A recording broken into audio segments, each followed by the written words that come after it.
अंतरराष्ट्रीय युवा विद्वान, जैन दर्शन में यूनिवर्सिटी टॉप व गोल्ड मेडलिस्ट, जैन सिद्धांत एवं न्याय विषयों को सरलता से समझाने वाले, यूएसए, इंग्लैंड, ऑस्ट्रेलिया आदि अनेक देशों में जैन धर्म की महती प्रभावना करने वाले, पंडित टोडरमल पुरस्कार, युवा विद्वत रत्न आदि अनेक पुरस्कारों से सम्मानित मूर्धन्य विद्वान डॉक्टर संजीव कुमार गोधा जयपुर द्वारा जानिए धर्म का मर्म। इस कार्यक्रम के पुण्यार्जक हैं पूज्य पिताजी एवं माताजी श्री बाबूलाल जी जैन एडवोकेट एवं श्रीमती विद्या जैन की पुण्य स्मृति में संजय जैन, सविता जैन, सोहेल जैन, अपूर्वा जैन, स्वप्निल जैन व रेयांश जैन, फर्म पारस महल ज्वेलर्स, विदिशा। हरिहंस सिद्ध सूर्य उपाध्याय साधु सर्व अर्थ के प्रकाशी मांगलिक उपकारी है। तिनको स्वरूप जान राग दे भाई जो भक्ति काय को नमाई स्तुति को उचारी है। धन्य धन्य दिन इनसे काज सब आज भाए कर जोड़े बार बार वंदना हमारी है। मंगल कल्याण सुख ऐसो हम चाहते हैं, हो मेरी ऐसी दशा जैसी तुम धारी है।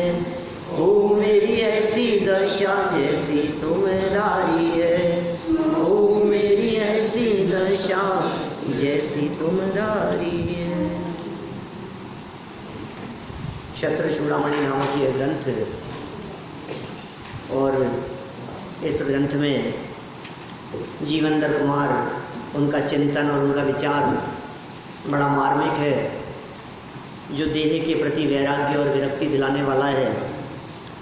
शरीर के प्रति इस जीव का कितना मोह रहता है, दिन रात शरीर के पीछे पागल हुए जा रहा है। जो देखो सो सब शरीर के पीछे, खाता है तो शरीर के लिए, नहाता है तो शरीर के लिए, सोता है तो शरीर के लिए, घूमता है तो शरीर के लिए, जो काम करता है सब शरीर के लिए है।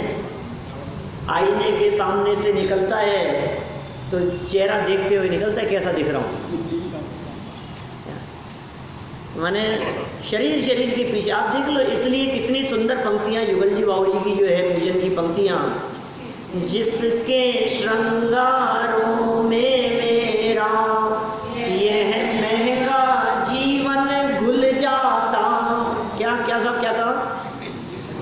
जिसके श्रृंगारों में मेरा, जिसके श्रृंगार करने में, जिसको सजाने में, जिसको संवारने में है। ये मूछे रखने वाले लोग जानते हैं कितनी मेहनत होती है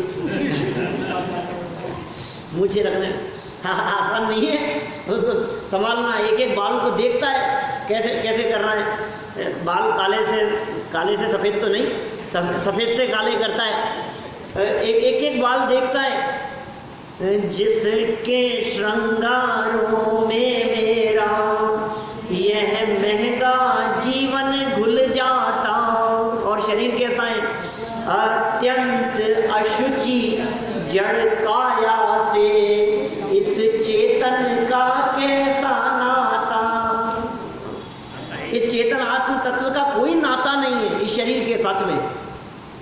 और सुबह उठने से लेकर इस शरीर की साथ संभाल शुरू होती है, सुबह उठने से और रात को सोते तक और सुबह वापस उठने तक शरीर इसको संभालता रहता है। ये है कैसा?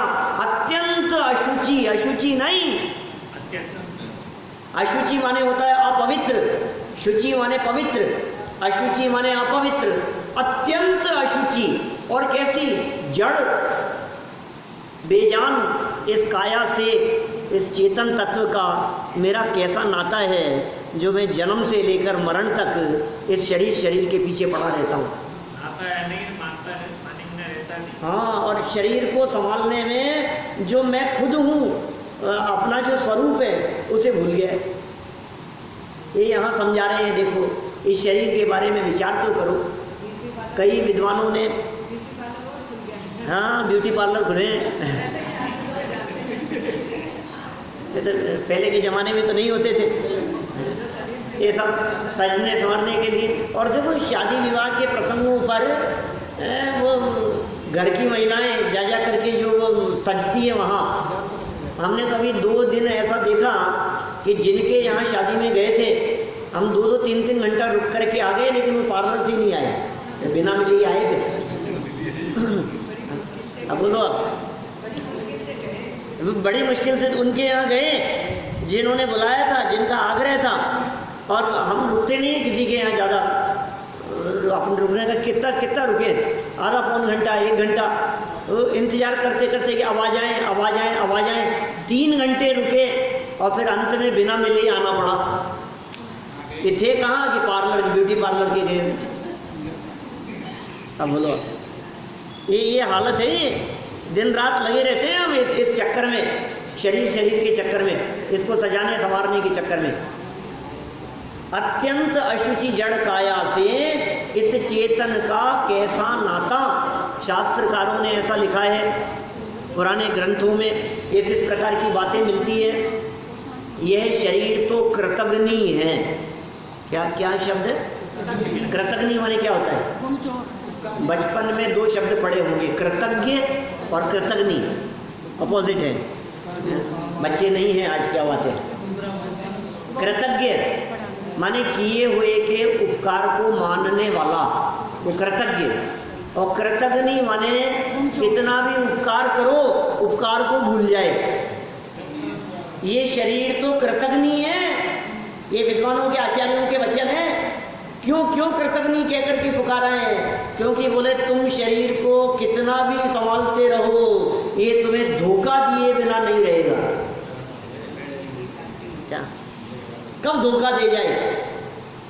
आंखें कब धोखा दे जाए? कान कब धोखा दे जाए? घुटने कब धोखा दे जाए?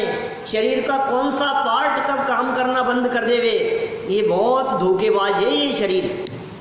तुम दिन रात इसके पीछे पड़े हुए हो, ये शरीर तो तुम्हें संभालता नहीं है, और तुम शरीर के चक्कर में अपनी लाइफ, अपना जीवन और अपने जीवन के बहुमूल्य क्षण को बर्बाद कर रहे हो। विश्वास नहीं होता। देखो, ये सारी बातें यहाँ इस विशेषार्थ के माध्यम से हम आगे बढ़ाने वाले हैं। पेज नंबर है 338 और श्लोक है 39, 39 नंबर का ये श्लोक है। कल हमने पढ़ा था, भाई क्या करें, कर्माधीनता है, बेचारे लाचार हैं, समझते हुए भी कर नहीं पा रहे हैं, समझने का मौका नहीं मिल रहा है। देखो, विशेषार्थ में श्लोक में आया हुआ कर्माधीनत्व शब्द अत्यंत महत्वपूर्ण है। कर्माधीनत्व, शरीर से मोह करने वाला अज्ञानी जीव स्वयं ही जो मोह करता है ना शरीर से, ये मेरा है, ये मेरा है, मेरा है। देखो, जो लोग शरीर को अपना नहीं मानते, उनके सामने मौत की परिस्थिति भी आ जाए तो भी वे तकलीफ नहीं पाते। क्या है? छूटेगा, छूट जाएगा। और जो शरीर को अपना मानते हैं, उनकी हालत क्या होगी बताओ? आप जानते हैं, ये एक छोटी सी चीज़, एक रुमाल कहीं छूट जाए ना, आजकल मोबाइल ज़्यादा महत्वपूर्ण दिखता है सबको, कहीं छूट जाए और निकल करके आगे बढ़ जाए क्या, तो तुरंत देखते और मोबाइल नहीं है। अभी की घटना 15 मिनट पहले की, मैं निकला वहाँ से, घर से, तो निकलने पर जैसे ही थोड़ा आगे बढ़ा, आपको ध्यान है, आपके सामने बाबा घूमा था मैं, तो क्या हुआ, मोबाइल घुमाया, छोड़ाया, गाड़ी में रह गया, तो मोबाइल लेने के लिए वापस गया। ज़्यादा दूर नहीं, मैं तो छोड़ भी देता, मुझे कोई फर्क नहीं, क्योंकि सुरक्षित तो था ही घर पे, लेकिन रिकॉर्ड करना था यहाँ, मैं वापस, ये छूट जाए थोड़ी देर के लिए, और कदाचित 10 मिनट देर हो गई आपको और पता नहीं, और जहाँ भूल करके आए थे वो 1-2 किलोमीटर दूर रह गया, आपने पीछे से फ़ोन मिलाया और वो स्विच ऑफ आ रहा है, बोलो कितनी घबराहट होती है। क्या क्या गया भैया, क्या चीज़ गई है? एक फ़ोन कितना महंगा होगा? 25,000 का, 50,000 का, लाख रुपए का आईफोन में होगा आपके पास, लाख रुपए का होगा, इससे महंगा तो नहीं।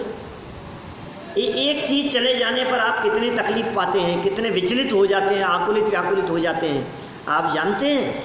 ये शरीर जब छूटेगा तो कितनी तकलीफ होगी। अकेला शरीर नहीं छूटेगा। क्या क्या वस्तुएं, क्या क्या पदार्थ नहीं छूटेंगे, आपको इसकी कल्पना भी नहीं है। एक वस्तु के चले जाने पर इतनी तकलीफ होए, और आप कल्पना करो मोबाइल के साथ साथ में, मोबाइल रखा था आपकी गाड़ी में, मोबाइल तो गया ही, और मोबाइल के साथ साथ में गाड़ी और चले गई। अब तकलीफ कितनी होगी। गाड़ी के साथ साथ में उसमें पैसे रखे थे और रखे थे, सब कुछ चले गए, कागजात भी चले गए गाड़ी के। अब आप रिपोर्ट भी लिखवाओ तो क्या कुछ नहीं है हमारे पास में, क्या कह करके रिपोर्ट लिखवाओ कि वो आपकी थी और क्या थी। कितनी तकलीफ होगी। और इतनी तकलीफ के साथ साथ में मान लो घर में किसी की डेथ हो जाए, घर के बच्चे मर जाएं, माता पिता का स्वर्गवास हो जाए, पत्नी चले जाए, पति का स्वर्गवास हो जाए, अब बोलो क्या कहती है।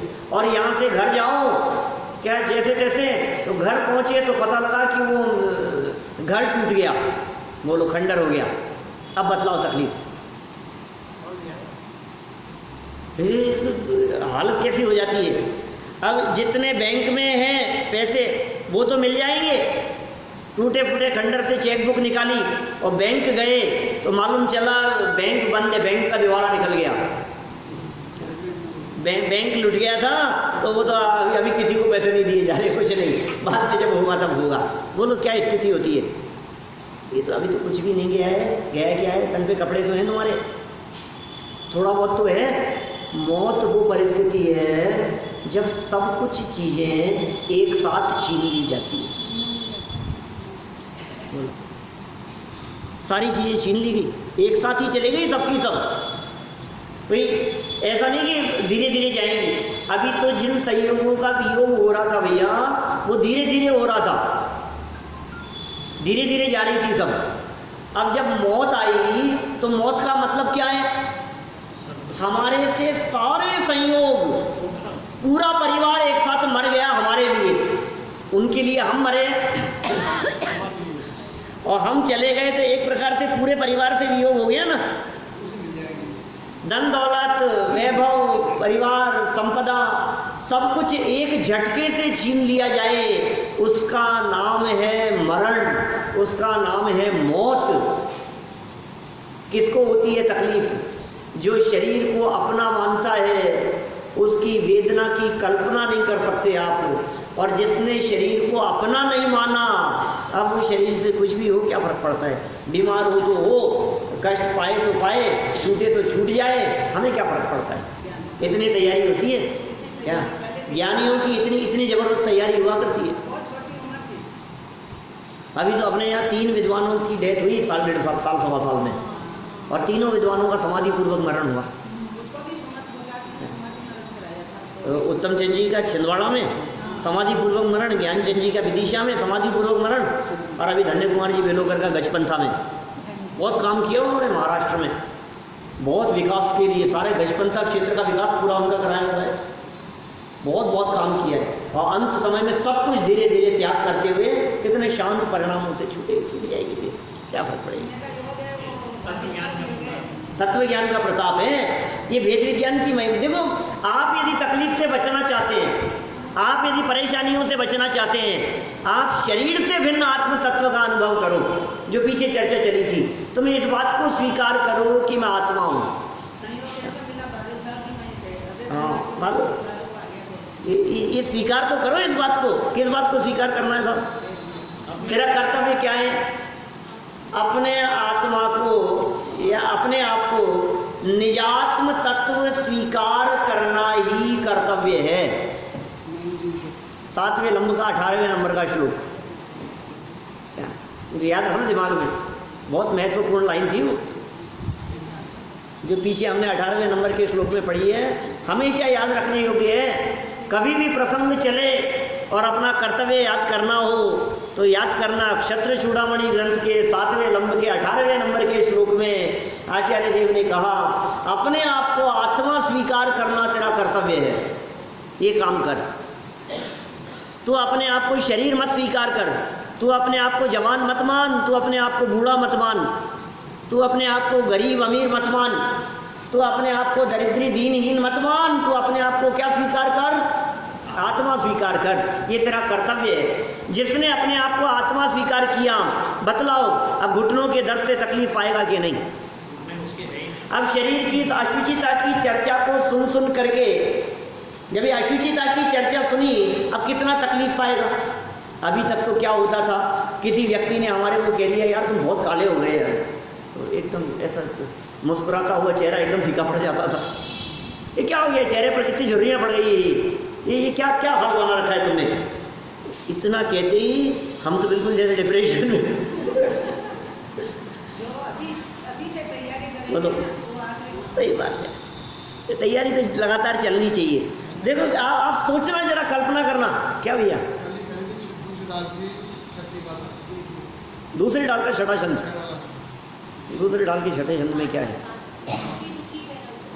मैं सुखी दुखी में रंग रहा हूँ, जीव अजीव तत्व संबंधी भूल, क्या तन उपजत अपनी उपज जान, तन नशत आपको नाशमान। क्या शरीर की उत्पत्ति में अपनी उत्पत्ति मानता है, शरीर के नाश में अपना नाश मानता है। क्या अभी कितनी तकलीफ होती है, शरीर को कोई व्यक्ति कुछ कह देवे, अरे यार ये आपके सारे बाल ही उड़ गए, क्या हुए ये इतने सफ़ेद बाल सर में? कोई व्यक्ति शरीर के बारे में कुछ गलत कह देवे, कोई अच्छी बात ना कहे, तो तुरंत हमें कितना दुखी फील होते हैं, हमें कैसा लगता है, कैसा महसूस होता है। यहाँ कह रहे हैं इतनी अशुचिता का वर्णन कर देने के बावजूद भी ज्ञानी को तकलीफ क्यों नहीं होती?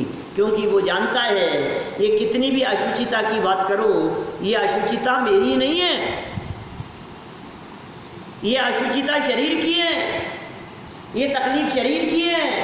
क्या ये जितनी भी तकलीफ है, जितनी भी मलिनता है, मलमूत्रमय जिसके बारे में कहा गया है, ये मेरा नहीं है। देखो विशेषार्थ की कितनी सुंदर पहली लाइन श्लोक में आया हुआ कर्माधीनत्व तत्व, ये शब्द अत्यंत महत्वपूर्ण है। शरीर से मोह करने वाला अज्ञानी, शरीर के प्रति मोह करता है, ये अज्ञानी जीव स्वयमेव ही प्रसन्नता पूर्वक कर्म के अधीन हो गया है, हो रहा है। क्या स्वयं ही कर्म के अधीन हो गया है, स्वयं ही कर्म के अधीन हो रहा है? कर्म ने जीव को अपने अधीन नहीं बनाया है, स्वयं बना। ये कर्म के उदय में अपनापन करके, कर्म के उदय से प्रभावित होकर स्वयं उसके अधीन हो रहा है। ये कर्म दुखी नहीं करते किसी को, क्या साहब? क्योंकि द्रव्य कर्म है ना, ये किसी को दुखी नहीं करते। सच्चाई यही है, ये जनागम का मर्म है सब। क्या करें साहब, पाप कर्म के उदय से दुखी हैं, पाप कर्म के उदय से दुखी है। पाप कर्म के उदय से दुखी नहीं है, पाप कर्म के उदय से प्रतिकूलताएं हैं। नौकर्म मिलेंगे ना, द्रव्य कर्म के उदय से नौकर्म मिलेंगे, तो पाप कर्म के उदय से परिस्थितियां प्रतिकूल हैं, लेकिन तू अपनी मनस्थिति को संभालेगा तो ये कर्म का उदय तुझे तकलीफ नहीं देगा। सहज शांत भाव से रहे इस प्रतिकूल परिस्थिति में भी। ये ज्ञानी जीव शांत भाव से रहते हैं, ये अपार शांति का वेदन करते हैं। अज्ञानी जीव जो देह को अपना मानता है, वो अपने आप को कर्म अधीन स्वीकार करता है। मैं क्या करूँ साहब, मेरे हाथ में क्या है, अरे राम मेरे तो ऐसे ही पाप कर्म का उदय, मेरे पाप कर्म का उदय, मैं क्या करूँ?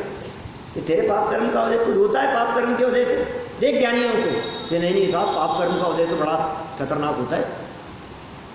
पाप कर्म का उदय देखो, पाप कर्म के उदय से ये जीव 11वें गुणस्थान तक जाकर के भी नीचे गिर जाता है। कर्म ने गिराया ना, क्या करें? देखो पाप कर्म का उदय ऐसा हो गया, उनके साथ ऐसा हो गया। अरे भाई साहब, ये पाप कर्म से तो भगवान बचाए, भगवान बचाए। भगवान ने दिए थे क्या पाप तुझे जो भगवान बचाएंगे? अपने परिणामों से दुखी हैं, कर्म से दुखी नहीं है।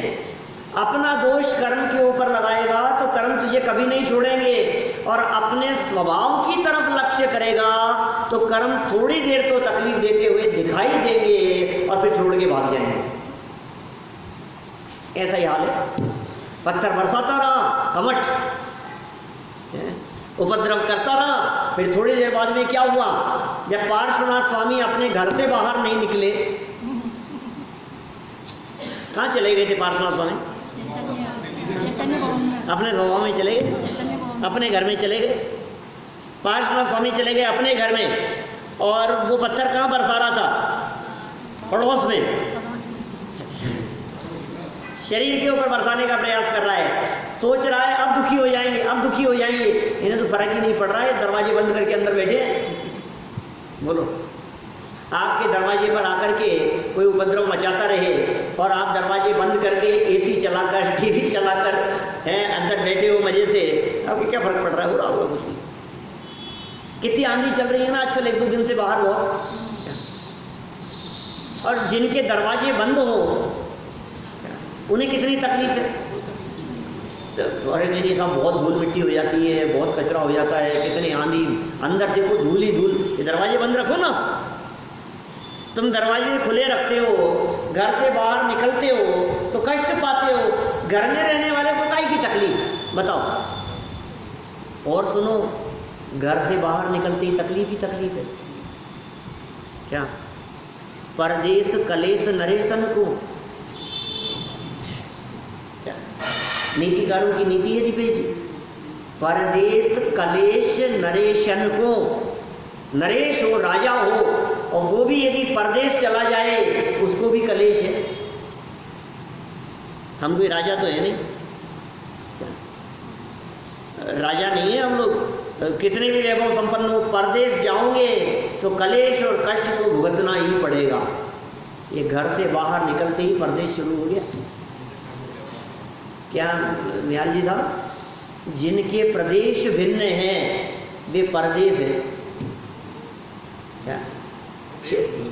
पर परदेश मतलब प्रदेश भिन्न जिसके हैं वो सब हमारे लिए प्रदेश है, क्षेत्र भिन्न है उसका, वो परदेश है। अपने स्वभाव और अपने स्व क्षेत्र को छोड़कर इसका उपयोग यदि अपने से भिन्न प्रदेशत्व वस्तु के प्रति जुड़ा, बोले परदेश में चला गया।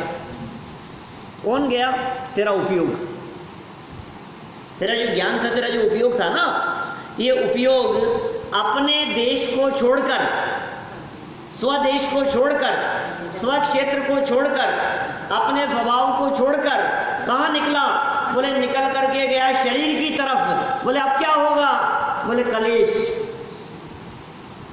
अब तो कलेश होगा। ये दिखा रहे हैं यहाँ। क्या करें भाई साहब, इसकी हालत कैसी है? कर्म ने जीव को अपने अधीन नहीं बनाया, स्वयं कर्माधीन हुआ है। लौकिक जीवन में भी मनुष्य प्रयत्न पूर्वक नौकरी खोज कर किसी को अपना मालिक बनाता है। जॉब मिल जाए, नौकरी मिल जाए, क्या किया तूने? मालिक बनाया है किसी और को। और जब कभी अपने कार्य विशेष या यात्रा आदि के को जाने के लिए मालिक अवकाश नहीं देता है तो ये कहता फिरता है मालिक हमें नहीं छोड़ता है। अब क्या कह रहा है? अब छुट्टी नहीं मिली ना, क्या करें साहब, मालिक छोड़ता नहीं है, मालिक छोड़ता नहीं है। तो उसको मालिक बनाया किसने, ये बता। उसको मालिक किसने बनाया था? ये परतंत्रता किसने स्वीकार की? उसकी अधीनता तो स्वयं ने स्वीकार की है ना, पर मालिक की अधीनता को तो स्वयं इसने ही स्वीकारा है। मालिक का कोई दोष नहीं। क्या? मालिक का कोई दोष नहीं है। तूने मालिक क्यों बनाया? आज यदि तू नौकरी छोड़कर स्वाधीन हो जाता है तो बता, फिर तुझे वो रोक सकता है क्या? फिर नहीं रोक सकता। तूने स्वयं ने पहले उसे मालिक बनाया, तूने स्वयं ने उसकी अधीनता स्वीकार की। अब कर्म का उदय दिखता है तो तू ये कहता है मैं क्या करूँगा अब कर्म का उदय। अरे भाई छोड़, दृष्टि हटा कर्म के उदय से और देख अपनी ओर। देखो कितनी सुंदर बात कह रहे हैं आगे। इसी तरह जीव ने स्वयं राग द्वेष करके कर्मों का बंध किया है। इस जीव ने क्या किया? स्वयं राग द्वेष किए और कर्म का बंध किया है। और अब उन कर्मों के उदय काल में, कर्म के उदय काल में उनके निमित्त से स्वयं अपने परिणाम बिगाड़ता है। क्या कितनी सुंदर बात कह रही है। जीव ने किए राग द्वेष किसने किए? जीव ने। बस अब इसीलिए तो काम नहीं हो रहा है, जीव ने किए राग द्वेष। अरे हमने किए क्या? जीव माने कौन? ये जीव और आत्मा शब्द जब यहाँ शास्त्र में आता है तो ऐसे पढ़ते हैं जैसे थर्ड पार्टी की बात पढ़ रहे हैं। ये थर्ड पार्टी की बात पढ़ रहे हैं अपन। किसकी चर्चा चल रही है? इसी तरह जीव ने स्वयं राग द्वेष करके, माने हमने स्वयं राग द्वेष किए, मैंने स्वयं राग किया, मैंने स्वयं द्वेष किया करके कर्मों का बंद किया है। और अब उन कर्मों के उदय काल में, बांधे तो खुद ने थे, अब उदय काल में उनके निमित्त से स्वयं अपने परिणाम बिगाड़ता है। फल भोगने का समय आता है तो रोता है। बांधे कितने थे? बांधे तो मैं नहीं थे, फिर रोता क्यों है फिर कि साहब क्या करूं, ऐसे पाप का उदय आएगा तो रोना तो पड़ेगा ही। कि बांधते समय क्यों हंस रहा था? उस समय क्यों नहीं विचार किया था? जब पाप किया था, जब पाप कर रहा था, उस समय यदि विचार कर लेता तो अभी रोना नहीं पड़ता। तो कितना सुंदर पुराना भजन है, 300 साल पुराना। अज्ञानी पाप धतूरा न बोए। क्या धतूरा माने? जहरीला बीज। क्या? अज्ञानी पाप धतूरा न बोए। फिर आगे क्या लिखा? फल चाखन की, गला काम नहीं कर रहा मेरा, गाया नहीं जा रहा। फल चाखन की बाण भरे द्रग, मरे है मूरख रोए। अज्ञानी पाप धतूरा न बोए। बोलो, फल चखने की बार जब आएगी, भरे द्रग, आंखों में से आंसू बहेंगे, मरेगा मूर्ख रोएगा, मरी है मूर्ख रोए। तो क्या कह रहे हैं? इसलिए सुन, अभी पाप मत कर, अभी ये पाप का बीज मत बो। यदि तू ये पाप का बीज बोएगा तो फिर क्या रहेगा कि जो फल लगेंगे, रोना पड़ेगा तुझे। भविष्य में यदि रोना नहीं चाहता हो तो वर्तमान में ऐसे काम मत कर जो रोने के काम हो, जो भविष्य में रोने के लिए हो। ऐसे काम मत कर। अरे साहब इतना बड़ा संकट आ गया, मत रो, कोई बात नहीं, हिम्मत रख, हिम्मत से काम ले। तेरी हिम्मत वर्तमान में तो उस संकट से उबारेगी ही, और भविष्य में भी नया संकट नहीं दिलाएगी। तू परिणाम बिगाड़ता है। देख, राग द्वेष तूने किए थे, कर्म बंधे थे, उन कर्मों का फल मिला है। अब खोटा फल मिलने के बाद में करता क्या है कि खुद परिणाम बिगाड़ता है। उदय काल में उनके निमित्त से स्वयं अपने परिणाम बिगाड़ता है। और परिणाम बिगाड़ेगा तो किसका बिगड़ेगा? सामने वाले का। आने दो उसको, ऐसी तैसी कर दूंगा उसकी, कि उसकी ऐसी तैसी होगी कि नहीं होगी। तूने अपने परिणाम बिगाड़ के खुद की कर ली। क्यों? देख लेंगे उसको, हम भी उसको सबक सिखा देंगे, ऐसा कर लेंगे उसके साथ में। क्या कर देगा? तेरे हाथ में है क्या? चलती काएं तेरी? एक नाखून इधर से उधर हो जाए, तेरी चलती नहीं है तो सामने वाले का बदल देगा, कर देगा। देख लेंगे हम भी। यही तो हम कह रहे हैं भैया, सिर्फ देखने का ही काम करो, ज्ञाता दृष्टा रहो, ये देख लेंगे, देख लेंगे। ये सुन, आज तक अनादिकाल से तूने देखा नहीं, इसलिए तो दुख पा रहा है। एक बार यदि तू देखना सीख ले, ज्ञाता दृष्टा रहना यदि तू सीख ले, तो फिर तकलीफ नहीं होगी। तकलीफ ही इस बात की है कि ज्ञाता दृष्टापन छोड़कर कर्ता धर्ता बनता है, ये तकलीफ है। परिणाम मत बिगाड़, ये तेरी पूंजी है, ये तेरी संपदा है। कर्मों के उदय काल में उनके निमित्त से स्वयं खुद ही अपने परिणाम बिगाड़ता है, अपने भाव बिगाड़ता है। अपराध स्वयं करता है और आरोप कर्म पर लगाता है।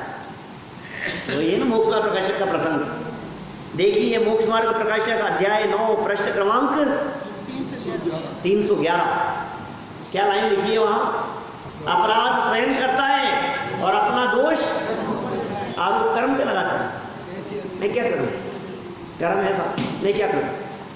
गुस्सा क्यों कर रहा है? क्या करूं साहब, क्रोध नामक कर्म का उदय है। झूठ बोलता है, जबरदस्ती कर्म के ऊपर दोष लगा रहा है। ये उल्लेख है वहां, अपराध स्वयं करता है और दोष कर्मों को देता है। ऐसी अनीति जैन धर्म में तो संभव नहीं है। कितना सुंदर वाक्य, कई बार बोलते ना, ऐसी अनीति जैन धर्म में संभव नहीं है। दोष स्वयं करता है और दोष कर्म के ऊपर लगाता है। गलती खुद ने की, दोषारोपण कर्म के ऊपर कर दिया, ये अनीति है, ये बेईमानी है, ये धोखाधड़ी है, ये नहीं चलेगी। ये सब मैंने क्या धोखा किया है, ये धोखा दे रहा है। तो गलती खुद कर रहा है, दोष कर्म, कर्म का दोष बतलाना अनीति है। लो ये क्या कह रहे हैं, कर्म का दोष बतलाना धोखाधड़ी है, कर्म का दोष बतलाना बेईमानी है, ये कर्म का दोष बतलाना सज्जनता नहीं है। ये कैसी बातें कर रहे हैं? फिर इसका क्या होगा? ये कर्म पूरब किए खोटे, सहे क्यों नहीं जियरा। तो कर्म दे रहा है ना सजा। बोलो ये इस लाइन का क्या होगा? एक तरफ तो आप ये कह रहे हो दोष कर्म के ऊपर लगाना अनीति है, बेईमानी है, अन्याय है, गलत बात है, ये ठीक नहीं है दोष कर्म के ऊपर लगाना। दूसरी तरफ शास्त्र भरे पड़े ऐसी बातों से, जे कर्म पूरब किए खोटे सहे क्यों नहीं जिए रहा। सुनो सुनो, ऐसा नहीं कहा है कि कर्म तुझे तकलीफ दे रहा है। वहां तो यही कहा है कि तूने ही किए थे इसलिए तू ही भोगेगा, कर्म का कसूर नहीं है। क्या लाइन देखना ध्यान से, हमने सैकड़ों बार बोली है ये लाइन, नया अर्थ कर रहा हूं। क्या क्या भैया, सैकड़ों बार सुनाई है ये लाइन, सैकड़ों बार सुनाई है और 25 से ज़्यादा बार अर्थ किया है इस लाइन का 10 लक्षण में। सुनो, जे कर्म पूरब किए खोटे, किसने किए? किसने किए? कर्म ने किए। किसने थे? हमने किए थे ना। सहे क्यों नहीं जियरा, कौन सहेगा? कर्म, आस पड़ोस वाले, परिवार वाले। किए भी हमने ही है और भोगेंगे भी हम ही। यही तो कहा है इस लाइन में। क्या इस लाइन में ये थोड़ी ना कहा है कि कर्म तुझे तकलीफ देंगे। हाँ, इसमें क्या समझा अपन ने? अरे नहीं साहब, कर्म का फल मिलेगा, भोगना ही पड़ेगा साहब, हम क्या करें साहब, कर्म तो अच्छे अच्छों को छोड़ते नहीं है, कर्म तो सबको सजा देते हैं, कर्म का फल तो सबको मिलता है। ये कर्म पूरब किए खोटे सहना ही पड़ेगा साहब, कर्म का फल मिलेगा, भोगना ही पड़ेगा। अरे लेकिन किए खुद ने थे, उसको भोग रहा है, कर्म को नहीं भोग रहा है। कर्म तकलीफ नहीं दे रहा है, कर्म ने तेरा नहीं बिगाड़ा है, तूने बिगाड़ा था अपने आप का, उसका रिफ्लेक्शन यहाँ दिखाई दे रहा है। क्या बिगाड़ा था तूने? तूने ये बिगाड़ा था कि अपने आप को आत्मा स्वीकार नहीं किया था। ये बिगाड़ है सबसे बड़ा, ये स्वीकार कर तू अपने आप को आत्मा।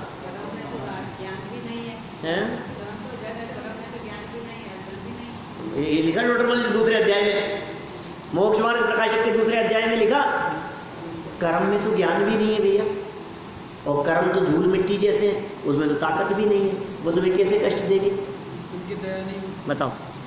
लिखा है कष्ट देने के लिए 2 बात आवश्यक है, ज्ञान चाहिए, उससे अधिक शक्ति, उससे अधिक शक्ति चाहिए। कोई कष्ट देवे तो कष्ट देने वाले में समझ तो होनी चाहिए कि कष्ट देना है, कर्मों को तो पता ही नहीं है इस बात का। सहज ऐसा निमित्त नैमित्तिक संबंध है भाई, इसी प्रकार का संबंध है कि वो कर्म परमाणु स्वयं इस तरह से परिणमित होते हैं और जीव उस कर्म के उदय में स्वयं राग द्वेष करके दुखी होता है। लेकिन भाई ये अनीति है कर्म के ऊपर दोषारोपण करना। वो कर्म कहते हैं मैं क्या करूं?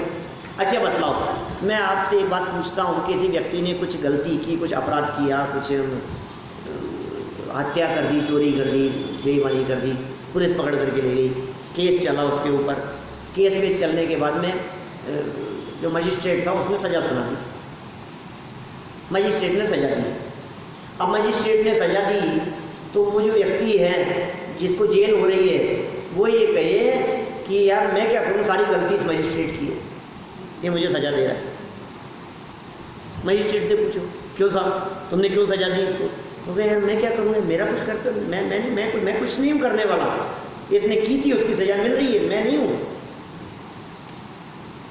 माने कर्म से यदि आप पूछोगे कि भैया क्यों तकलीफ दे रहा है, तो कर्म क्या कहेगा, मैं नहीं देना चाहता हूँ भैया, मेरा कुछ लेना देना नहीं है इसमें, ये तो जैसा इसने किया था ना। क्या वो मजिस्ट्रेट कहेगा मुझे तो हस्ताक्षर करने पड़ रहे हैं। इस कार्यक्रम के पुण्यार्जक हैं पूज्य पिताजी एवं माताजी श्री बाबूलाल जी जैन एडवोकेट एवं श्रीमती विद्या जैन की पुण्य स्मृति में संजय जैन, सविता जैन, सोहेल जैन, अपूर्वा जैन, स्वप्निल जैन व रेयांश जैन, फर्म पारस महल ज्वेलर्स, विदिशा।